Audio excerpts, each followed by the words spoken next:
الرجيم بسم الله الرحمن الرحيم اهدنا الصراط المستقيم صدق الله العلي العظيم۔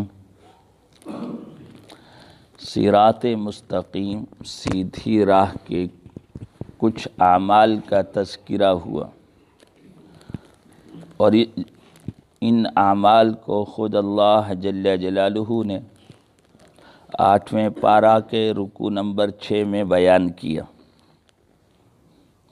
ان میں سے پہلا عمل کہ اللہ کے ساتھ کسی کو شریک نہ کیجیے، دوسرا عمل والدین کے ساتھ حسن سلوک کیجیے، تیسرا عمل اولاد کو غربت کی خوف کی وجہ سے قتل نہیں کرنا، چوتھا عمل زنا کے قریب نہیں جانا، پانچواں عمل ناحق کسی انسان کا قتل نہیں کرنا، چھٹا عمل یتیم کے مال کے قریب نہیں جانا۔ اس کی چند صورتیں عرض کر رہا تھا۔ مال یتیم سے ہمیں بچنا چاہیے، یہ اللہ جل جلالہ کا کلام ہے۔ یہ بات ذہن میں دل دماغ میں ہمارے رہے کہ اللہ پاک ہمیں از راہ محبت و شفقت ان برے کاموں سے روک رہے ہیں۔ جس طرح ایک ماں اپنے بچہ پر شفیق ہوتی ہے اور شفقت کے ساتھ اسے کچھ کاموں سے روکتی ہے، مثلاً آگ کے انگارے پڑے ہوں تو ماں بچے کو کہتی ہے، بچہ ناسمجھ ہوتا ہے کہ بیٹا اس طرف نہیں جانا ورنہ ہاتھ پاؤں جل جائیں گے، تو اب ماں کا یہ روکنا بچے کے ساتھ اظہار محبت ہے، ماں کی ممتا کا، اس کی شفقت کا تقاضا ہے کہ بچہ کو اس سے روکے۔ اللہ جل جلالہ اپنے بندہ سے بہت زیادہ پیار فرماتے ہیں، اس لیے خدائے پاک اپنے بندوں کو جو روکتے ہیں اس میں بندے کی اپنی ہی بہتری ہوتی ہے۔ ان میں جن کاموں سے روکا گیا، ایک کام ہے کہ یتیم کے مال کے قریب نہیں جانا، اس سے احتیاط کرنی ہے، یتیم کے مال سے بچنا ہے۔ اس کی ایک صورت کہ براہ راست یتیم کے مال پہ قبضہ کر لیا جائے، یہ جیسے غلط ہے ایسے ہی کچھ اور شکلیں ہیں جو لا علمی میں آدمی مال یتیم کو استعمال کر لیتا ہے۔ ان میں سے ایک شکل، دوسری شکل کل عرض کی گئی، لا علمی کی جو پہلی شکل تھی کہ والدین میں سے کسی کے انتقال پر گھر میں موجود جو اولاد تھی انتقال والے کی، اس میں بالغ بھی تھے نابالغ بھی تھے، بالغوں نے خرچ کر دیا نابالغ کا مال تقسیم سے پہلے یا تقسیم کے بعد کیا، لیکن یتیم کے مال میں سے بھی خرچ کر دیا، تو ایسا کرنا درست نہیں ہے۔ اسی طرح یہ تو ہو گیا ان کے گھر کا اپنا معاملہ۔ ایک معاملہ دوسروں سے متعلق ہے، دوسروں سے متعلق یہ ہے کہ ہمیں ایسی خیراتوں میں جانے سے احتیاط کرنا چاہیے جہاں یقینی، یہ اس کا ہرگز یہ مطلب نہیں ہے کہ والدین کے ایصال ثواب کے لیے کوئی خیرات سے منع کیا جا رہا ہے، بلکہ خیرات کرنی چاہیے، ان کو ایصال ثواب تو کرنا چاہیے، اس کا طریقہ ٹھیک ہونا چاہیے۔ دیکھیں، ایصال ثواب کسی چیز کا تب ہوتا ہے جب ثواب تو ملے۔ ایصال ثواب کا سادہ سا معنی اور مطلب یہ ہے، جس طرح اگر میرے پاس پیسے ہوں گے تو میں کسی کو دے سکوں گا۔ ایصال کیسے ہیں؟ کسی اور کو دینا، کسی اور کو پہنچانا۔ اگر مجھے خود کو ثواب ہی نہیں ملا تو میں کسی کو کیا ثواب پہنچا سکتا ہوں۔ جو عمل کیا جاتا ہے، عمل ایسا ہو اور عمل کا طریقہ ایسا ہو اور عمل میں نیت وہ ہو کہ جس پر ثواب مل جائے، پھر تو اس کا ایصال ثواب ہوگا۔ خدا نخواستہ نیت کے جذبات غلط ہو گئے، عمل بھی صحیح تھا اور طریقہ عمل بھی صحیح تھا، صرف نیت میں خرابی آ گئی، تب بھی ثواب نہیں ملتا۔ ساری چیزوں کا صحیح ہونا بیک وقت ہر عمل میں ضروری ہوتا ہے کہ نیت بھی صحیح ہو، طریقہ رسول پاک علیہ السلام کے طریقہ کے مطابق ہو اور عمل بھی درست ہو، تب جا کے ثواب کی امید رکھی جاتی ہے کہ اللہ پھر بھی بہت بالا برتر ہیں، چاہیں تو قبول فرمائیں چاہیں رد فرما دیں۔ اللہ پاک کی ذات عالی سے کامل امید ہونی چاہیے تمام شرائط کو پورا کر کے کہ اللہ پاک اپنے فضل سے ضرور قبول فرما لیں گے، چاہے کہ طریقہ غلط ہو یا حرام کا مال لگ جائے تو کوئی خیرات پھر قبول نہیں ہوگی۔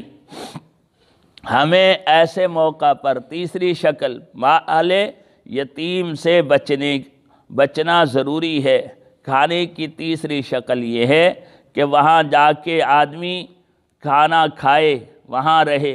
آج کل تو عموم ہے اس چیز کا کہ میت کے ہاں کھانا کھانا اہل محلہ بھی ضروری سمجھنے لگ گئے، حالانکہ وہ ان کے سر قرضہ ہے، انہوں نے ادا کرنا ہے، ایک دوسرے کا لینا دینا ہوتا ہے، جبکہ شریعت مطہرہ کا یہ حکم نہیں، یہ مزاج ہی نہیں ہے کہ اہل محلہ کو چاہیے، اس کے قریب جو رہنے والے پڑوسی ہیں ان کو چاہیے کسی کے ہاں اگر فوتگی ہو گئی ہے تو ان کو کھانا پکانے کی مصروفیت سے روکیں اور ان کے ہاں کھانا پہنچائیں۔